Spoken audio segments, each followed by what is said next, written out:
Video like जरूर कर लीजिए और ऐसे वीडियो लगातार फ्री में पाने के लिए चैनल को तुरंत सब्सक्राइब कर लीजिए और बेल आइकन को जरूर टैप कर लीजिए ताकि आगे भी सारे वीडियो आपको मिलते रहे। यूट्यूब में फॉलो करते हैं तो प्लीज ये वाला फ्री टेलीग्राम चैनल जरूर ज्वाइन कर लीजिएगा। सारे नोटिफिकेशन सारे अपडेट यहीं पे आते हैं, ध्यान रखिए। Hello everyone, welcome to our by study for civil services. Myself Alka Pandey. तो दोस्तों, हम अपने आर एग्जाम के PYQ डिस्कस कर रहे हैं और इस वीडियो में हम जो भूगोल के PYQ देख रहे थे जिसका एक पार्ट जो है चैनल पे अपलोड किया जा चुका है। ठीक है, पार्ट 1 को देखने के लिए जाइए, चैनल पे जो वीडियो पड़ा हुआ है उसको देखिए। ये जो है ये पार्ट 2 है। ठीक है, तो इसको वहीं कंटिन्यू करते हैं अपने 59 क्वेश्चन से। तो इसमें हम भूगोल के PYQ देख रहे हैं जो आपके सिर्फ समीक्षा अधिकारी और सहायक समीक्षा अधिकारी एग्जाम में पूछे गए हैं। ठीक है, तो चलिए फिर शुरू करते हैं। आज का पहला सवाल है कि कौन सा युग्म सही सुमेलित नहीं है। ठीक है, शहर है और नदी के तट पर अवस्थिति है। जबलपुर जो है नर्मदा नदी के तट पर सही, कोटा जो है चंबल नदी के तट पर और नासिक जो है गोदावरी नदी के तट पर। लेकिन हैदराबाद जो है वो कृष्णा नदी के तट पर नहीं है, ये यहाँ पे आपका गलत है। अगला सवाल पूछा गया था कि काली कपास मिट्टी निम्नलिखित में से किस नाम से भी जानी जाती है। तो काली कपास मिट्टी को बोलते हैं रेगुर। ठीक है, काली कपास जो मिट्टी है इसको रेगुर भी बोला जाता है। फिर अगला सवाल है कि सूची 1 और सूची 2 दिया गया है, स्थान है और कार्य है। तो देखिए काकरपार क्या है। काकरपार जो है वो न्यूक्लियर पावर प्लांट है। पोखरन क्या है। पोखरन जो है परमाणु बम विस्फोट स्थल है। थुम्बा रॉकेट प्रमोशन केंद्र है और श्रीहरिकोटा जो है वो उपग्रह प्रमोशन स्टेशन है। ठीक है, याद रखिएगा, काकरपार न्यूक्लियर पावर प्लांट है, पोखरन परमाणु बम विस्फोट स्थल है, थुम्बा रॉकेट प्रमोशन केंद्र और श्रीहरिकोटा उपग्रह प्रमोशन केंद्र है। फिर आगे बढ़ते हैं। निम्नलिखित में राज्यों में से किसमें कोयाली पेट्रोलियम शोधनशाला है। कोयाली पेट्रोलियम शोधनशाला कहाँ पर है, तो ये है गुजरात में। आगे बढ़ते हैं। अगला सवाल है, नदी घाटी परियोजना दी हुई है और सूची दी हुई है। ठीक है, तो मिलान करना है आपको। रिहंद परियोजना किस नदी पर है। रिहंद परियोजना रिहंद नदी पर है, बिल्कुल इजी। माता टीला हम सबको पता है कि बेतवा नदी पर है। पोचमपात कहाँ पर है, गोदावरी नदी पर। और नागार्जुन सागर कहाँ पर है, कृष्णा नदी पर। ठीक है, नदी घाटी परियोजनाएं बहुत इंपॉर्टेंट है, ज्योग्राफी में का सवाल आ जाते हैं। रिहंद परियोजना रिहंद पर, नागार्जुन परियोजना कृष्णा नदी पर, पोचमपात जो है गोदावरी और माता टीला बेतवा। ठीक है, फिर अगला सवाल है कि गंगा नदी के निम्नलिखित में से किस भाग को राष्ट्रीय जलमार्ग घोषित किया गया है। तो प्रयागराज से हल्दिया वाला जो भाग है गंगा नदी का, इसको राष्ट्रीय जलमार्ग घोषित किया गया है। फिर एक भू स्थिर कृत्रिम उपग्रह का आवर्तकाल कितना होता है। तो भू स्थिर के बारे में पूछा गया है। भू स्थिर का उपग्रह इसका आवर्तकाल होगा पृथ्वी के बराबर, यानी 24 घंटे। ठीक है, 24 आवर्स। फिर आगे बढ़ते हैं। फिर सूची दी हुई है, कोयला खादान है एक सूची में, दूसरे में भारत के राज्य हैं। तो झिलमिली कोयला खादान कहाँ पर है, छत्तीसगढ़ में। कर्णपुरा कोयला खादान झारखंड में। रामपुर हिमगिर कोयला खादान उड़ीसा में और सोहागपुर कोयला खादान जो है मध्य प्रदेश में है। ठीक है, तो ये याद रखिएगा, झिलमिली छत्तीसगढ़, कर्णपुरा झारखंड, रामपुर हिमगिर उड़ीसा में और सोहागपुर मध्य प्रदेश में है। कौन सी गैस प्राचीन यानी आदिम पृथ्वी के वायुमंडल में अनुपस्थित थी, ये पूछा गया है। तो ये देखिए, ऑक्सीजन जो है वो प्राचीन पृथ्वी के वायुमंडल से अनुपस्थित थी। ठीक है, कार्बन डाइऑक्साइड तब ज़्यादा थी। फिर प्रसिद्ध जलवायु पर्वत क्राकाटोआ निम्नलिखित में से किस देश में स्थित है। तो क्राकाटोआ ज्वालामुखी पर्वत जो है वो इंडोनेशिया में स्थित है। ठीक है, अगले सवाल की तरफ बढ़ते हैं। सूची 1 को सूची 2 से मिलान करना है। कोयला क्षेत्र दिए हुए हैं, भारत के राज्य दिए हुए हैं। तो रंजीत घाटी कहाँ पर है, सिक्किम में। तंदूर तेलंगाना में। वरोरा कोयला क्षेत्र है महाराष्ट्र और ललमटिया कोयला क्षेत्र है झारखंड। इसमें देखिए, ललमटिया कोयला क्षेत्र झारखंड वाला बहुत ज़्यादा इंपॉर्टेंट है। इसके अलावा वरोरा महाराष्ट्र, तंदूर तेलंगाना और रंजीत घाटी जो है सिक्किम, याद कर लीजिएगा।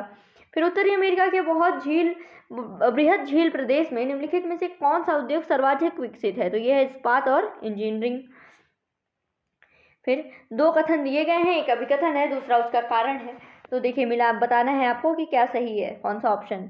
तो अर्जेंटीना में खेती के लिए पंपास का मैदान प्रमुख क्षेत्र है। तो बिल्कुल सही है, पंपास का मैदान अर्जेंटीना में। पंपास की जो उपजाऊ मिट्टी और शीतोष्ण जलवायु ये फसल तथा घास उगाने के लिए बहुत उपयोगी है। तो बिल्कुल सही, दोनों सही है और सही व्याख्या भी करता है। अब नगर है और नदी के किनारे की अवस्थिति दी हुई है। तो कौन सा सुमेलित नहीं है ये बताना है। बॉन राइन नदी पर है, कायरो नील नदी पर, न्यूयॉर्क हडसन नदी पर, लेकिन वियना जो है ये वोल्गा नदी पर नहीं है।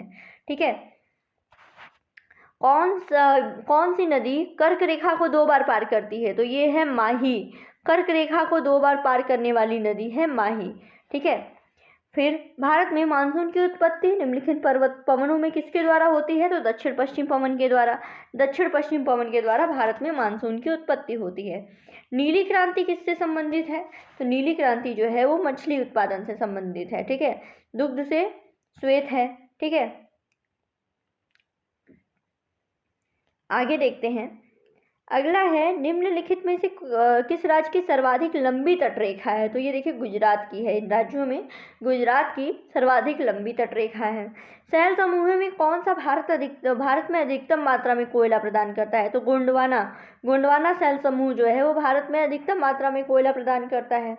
जरवा जनजाति के बारे में पूछा गया है कि जरवा जनजाति का जो है निवास स्थान कहाँ है? तो अंडमान निकोबार है। तुलबुल परियोजना किस नदी पर है? तुलबुल परियोजना झेलम नदी पर है।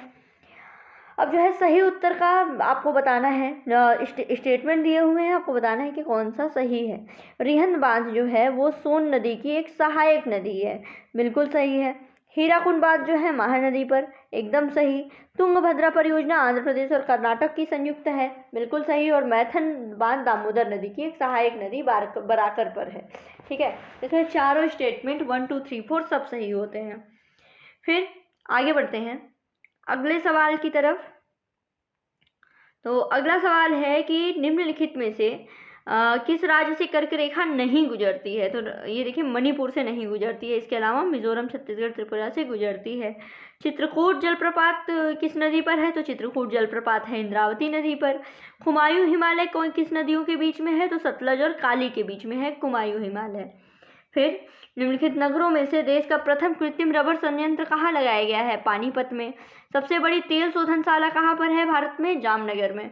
ठीक है। ये फैक्ट्स जो है वो याद कर लीजिएगा कि प्रथम कृत्रिम रबर संयंत्र है पानीपत में, सबसे बड़ी तेल शोधनशाला है जामनगर पर, चित्रकूट जलप्रपात हुआ इंद्रावती नदी पर, कुमायूं हिमालय सतलज काली के बीच में। ठीक है। कभी कभी चीज़ें जो है ना रिपीट हो जाती हैं। ठीक। अगला देखते हैं खनन क्षेत्र देखते हैं और खनिज देखते हैं। तो गुरु महिसानी तो यह लौह अयस्क है। तलचीर जो है कोयला, जादूगुड़ा यूरेनियम और जावर जो है वो जस्ता है। ये खनन क्षेत्र है और उनसे संबंधित खनिज है। वायुमंडल की लंबवत संरचना में सबसे निचली सतह कौन सी है? तो ये है ट्रोपोस्फियर। चित्रकूट जलप्रपात देख लिया था इंद्रावती नदी पर बस्तर जिले में। पश्चिमी घाट के संबंध में निम्नलिखित कथनों पर विचार कीजिए कि कौन सा सही है। सबसे पहले तो एक भ्रंशोत्स पर्वत है, बिल्कुल सही। पूर्वी ढाल इसका नीचा होता हुआ पठार है, एकदम सही। और उत्तरी खंड जो है लावा बेसाल्ट से आच्छादित है, बिल्कुल सही। किस फसल की रोपाई की जाती है? तो देखिए धान की रोपाई की जाती है। ठीक। अगले सवाल की तरफ बढ़ते हैं कि देश और लौह उत्पादक क्षेत्र, ठीक है, कौन सा सुमेलित नहीं है ये बताना है। तो जर्मनी नारमंडी सुमेलित नहीं है। इसके अलावा कजाकिस्तान कारागंडा, यूक्रेन जो है क्रिवाय राग, फ्रांस जो है पेरिनीज, तो ये सब सही है। कौन सा सही सुमेलित है ये बताना है। तो इसमें देखिए रूर औद्योगिक क्षेत्र जो है वो जर्मनी में, रूर जर्मनी, याद रखिएगा। फिर अफ्रीका के पश्चिमी तट पर स्थित नहीं है कौन? ये है बोत्सवाना। सिंगरौली जल विद्युत परियोजना कहाँ अवस्थित है? उत्तर प्रदेश में। काली मिर्च और इलायची का उत्पादन कहाँ पर होता है ज़्यादा? केरल में। कौन सा सुमेलित नहीं है? तो देखिए लौह अयस्क गंटूर, ये सुमेलित नहीं है। इसके अलावा सोना, कोलार हुआ, कोयला, झरिया, हीरा पन्ना में। ठीक है। आगे बढ़ते हैं, अगले कुछ और सवाल देख लेते हैं। तो इसमें है कि निम्नलिखित में से नदी का जल ग्रहण क्षेत्र सर्वाधिक कहाँ पर है? सोन नदी में। मलमपुझा बांध किस नदी पर है? मलमपुझा नदी पर है। चेरुथानी बांध किस नदी पर है? पेरियार में है। ठीक है। आखिरी सवाल है आज का कि चीनी उद्योग दक्षिण में अधिक विकसित है, बिल्कुल सही बात। और गन्ने की प्रति हेक्टेयर पैदावार और गन्ने के रस की मात्रा दक्षिणी राज्यों में अधिक होती है। दोनों स्टेटमेंट सही हैं। और जो ये है कारण आर जो है ये सही स्पष्टीकरण भी है।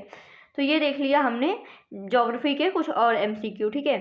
भूगोल के कुछ और MCQ देख लिया। आगे जो है वीडियो और अपलोड किया जाएगा, इसके जो है PYQ पार्ट 3 जो है नेक्स्ट वीडियो में लाया जाएगा। ठीक है।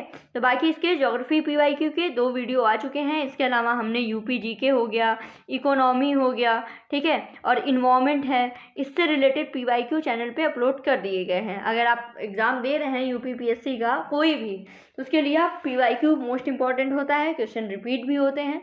तो बस पढ़ते रहिए, अपना सपोर्ट करते रहिए। Thank you so much.